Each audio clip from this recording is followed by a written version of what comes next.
YouTube, how we doing? That's right, you read the caption right. The eviction moratorium has been overturned. And here, that is like crazy news. You know, the eviction moratorium was supposed to set to end at the end of June, and now there are reports coming out that the eviction moratorium has ended now or has been overturned by some federal judges. A federal judge ruled Wednesday that the Centers for Disease Control and Prevention lacked the legal authority to impose a national eviction moratorium during the COVID-19 pandemic. The ruling could potentially impact millions of households that have fallen behind on rent. Now, I personally own several rental properties. I manage several others as well, and I have seen several tenants fall behind on rent, and I absolutely feel for them. You know, I mean, I completely understand that people fall behind on their bills and they need a little bit of grace away, and I've been very lenient on working with my tenants and such. But you know, the eviction moratorium, you know, has really hurt a lot of property owners, because a lot of tenants have not been able, or not been willing, I should say, to pay some of their bills, even if they have the money. You know, there are a lot of different services out there that can help you cover your rent from the government and other places like that. And then you have all the, all the money coming from the government from your, your stimuluses and stuff. And people are not using that stimulus money and the money from the government to pay some of their bills, I learned. You know, so there are some federal judges who have said that the CDC cannot, control this, and that they don't have legal authority to control it. Several federal judges have issued conflicting rulings on the moratorium. This ruling by Judge Dabney Friedrich, appointed by President Donald Trump in 2017, was the first to overturn the rule on a national basis, the Wall Street Journal reports. The moratorium first was imposed in September and was slated to end at the end of the year, but now it got extended into the end of June. And then you got this Consumer Financial Protection Bureau bill that's going to come up to vote. I really expect that to pass. Don't know if that's a good thing or bad thing. I'm personally against it. I don't think anybody should be able to add 40 years to their mortgage, but hey, who am I to say? You know, and so, this is going to affect a lot of people.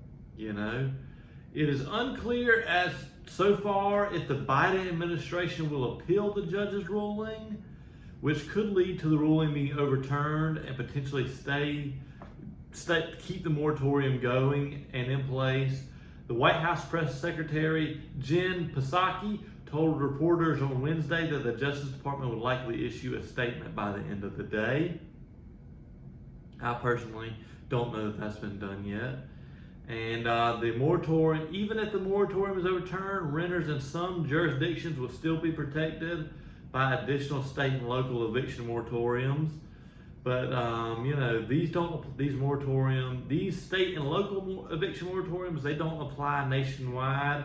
And researchers estimate in 2020, federal, state, and local eviction moratoriums led to 1 million fewer evictions than the previous year. So that means possibly 1 million people have gone by on the moratorium without paying their rent. And some landlords have argued that the programs have forced them to effectively subsidize tenants who are unwilling to pay, which, hey, I understand. As a landlord myself, we still got to pay our bills.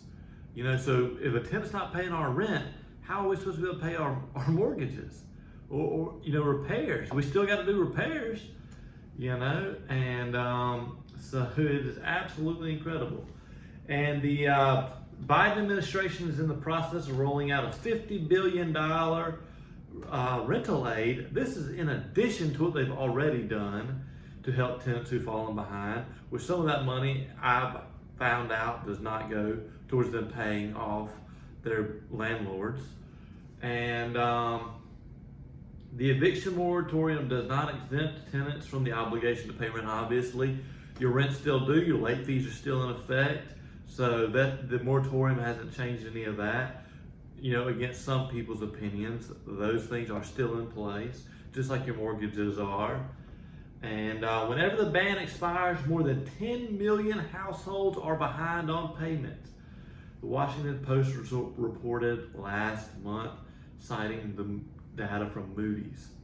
So, approximately 10 million homes are behind, and I feel for those homes. You know, I really do. I feel for the people who cannot pay their bills, and I hate it for them. But I also hate it for the landlords and the investors, because it has really hurt a lot of them as well. I think that the moratorium should have never been in place. Personally, I don't think the government should ever be able to tell a private business when they can and cannot collect, or when they can and cannot evict a tenant, or when a bank can and cannot foreclose on a payment of a home. But you know, let me know what you think. Is the eviction moratorium a good or bad thing? Hit the link below. Hit the link below to read the article for yourself. Hit the like and the subscribe button to stay up to date on all the latest real estate news. Y'all have a good evening.